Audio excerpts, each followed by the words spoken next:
What's up guys, Mike here, and today we're looking at 5 trades that almost happened, and if they did, they would have changed the course of NBA history. That is not an exaggeration at all. Trust me, when you see the names on this list, when you hear the trades that almost went through, you're gonna understand what I'm talking about. And really, we don't need much more of an intro other than this. I mean, this video is pretty self-explanatory, so let's just jump into number 5, Kobe Bryant to the Chicago Bulls. After the 2004 NBA Finals, the Los Angeles Lakers moved Shaq to Miami and in turn made the decision to build their future around Kobe Bryant. However, over the next 3 seasons, the Lakers only made the playoffs twice and both times were bounced in the first round, so obviously Kobe was not happy. It was clear at the time to Kobe that the Lakers had failed to bring in any real type of talent to replace Shaq, and so not wanting to waste any of his prime seasons, Kobe Bryant actually requested a trade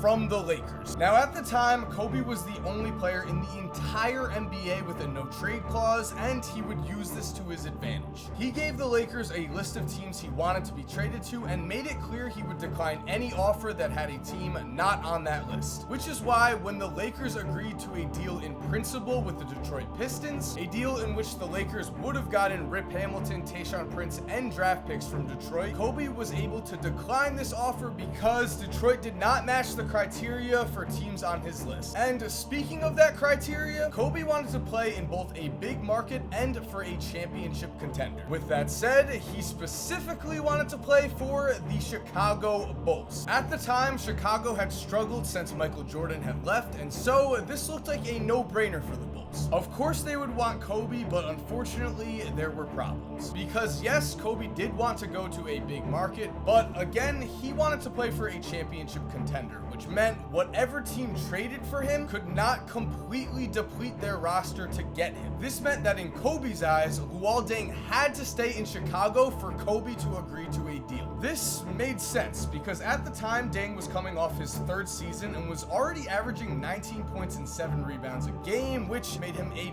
perfect potential sidekick. The thing is though, as we all know, the Lakers would not accept a deal that did not include Luol Deng. So while technically Chicago and Los Angeles agreed on a deal where Chicago would send LA Joakim Noah, Ben Gordon, Tyrese Thomas, and yes, Luol Deng, Kobe would use his no trade clause and veto this trade. When this happened, the deal pretty much fell through, and luckily for Kobe it did, because the Lakers would go on to build a championship contender around him and he would win 2 more rings in LA. With all of this in mind though, we have to ask, what if Kobe was traded to the Bulls? And personally, thinking about this, maybe Kobe's demand for Luol Deng to stay on the team was more of a chess move than anything else. Because as we saw in the real NBA, the Celtics were able to trade for Ray Allen and Kevin Garnett, while the Lakers were able to trade for Pau Gasol the very next season. To me, this means that there is a real chance Kobe was looking towards the future and believed the Bulls could bring in another star to Chicago as long as they still had Luol Deng as trade bait. That means the 2009 and 2010 championships might have gone to the Chicago Bulls, but that did not happen, and I am very sad about it. Number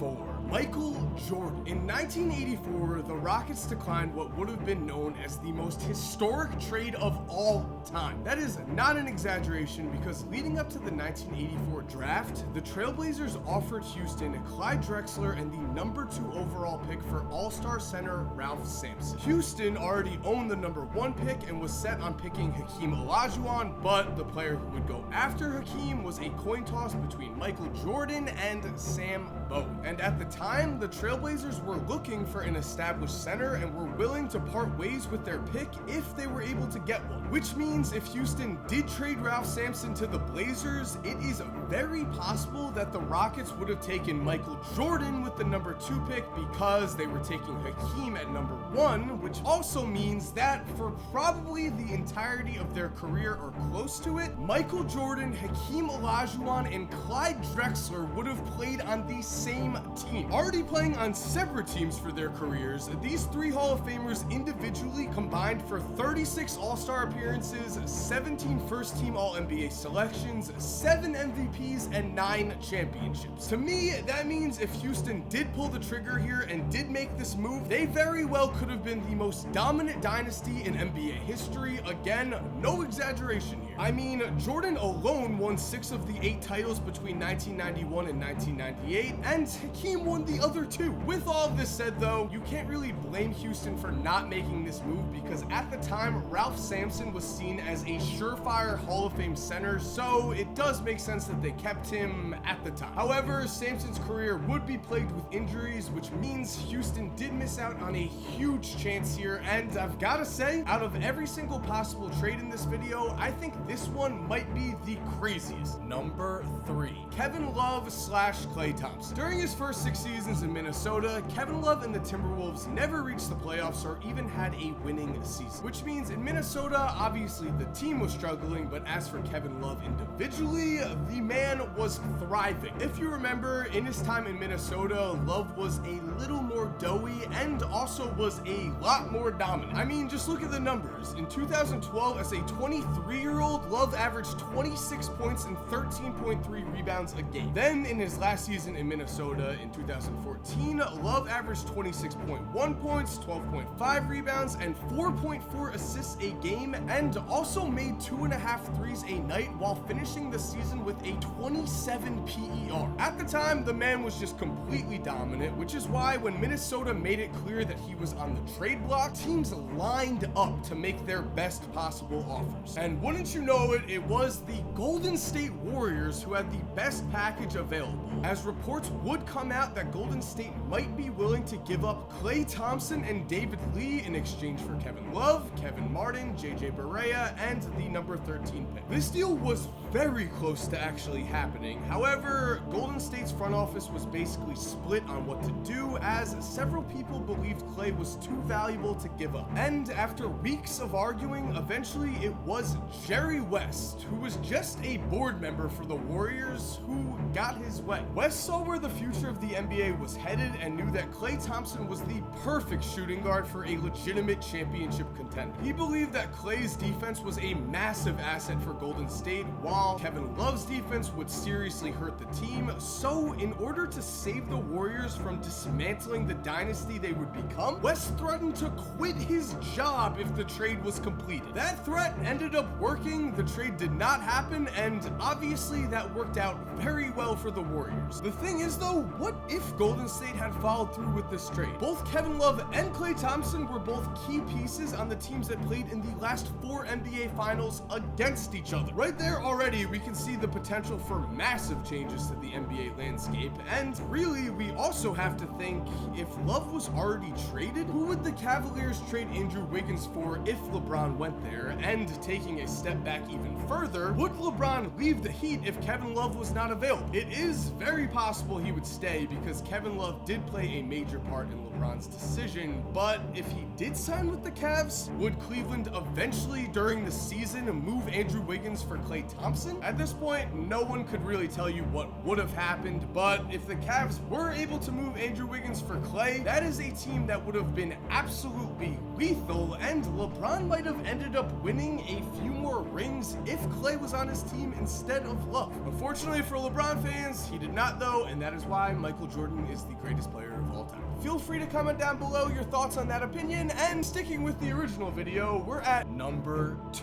Scottie Pippen / Shawn Kemp. 1 year removed from Jordan's first retirement, the Chicago Bulls made a call to the Seattle Supersonics just days before the 1994 draft and offered the Sonics Scottie Pippen for all-star forward Shawn Kemp and Ricky Pierce. Now, at the time, the Sonics were coming off a 63-win season, but despite the fact that they earned the top seed in the West, Seattle was upset in the first round of the playoffs by the 8th-seeded Denver Nuggets. That alone would get into any team's head, as we did see what happened this past offseason when the Raptors traded for Kawhi Leonard, because despite the fact that they were the number 1 seed in the East last year, they didn't think their team was good enough to win a championship. That's what was happening in Seattle at this time, and to make matters worse, in the Denver Nuggets series that I mentioned, Shawn Shawn Kemp was absolutely horrible. While at the time many did believe in the two-time All-Star who was just 24 years old, head coach George Karl was not convinced in Shawn Kemp, and so the Sonics were open to this trade. And when it became apparent that there was a real chance that the Bulls could give up Scottie Pippen,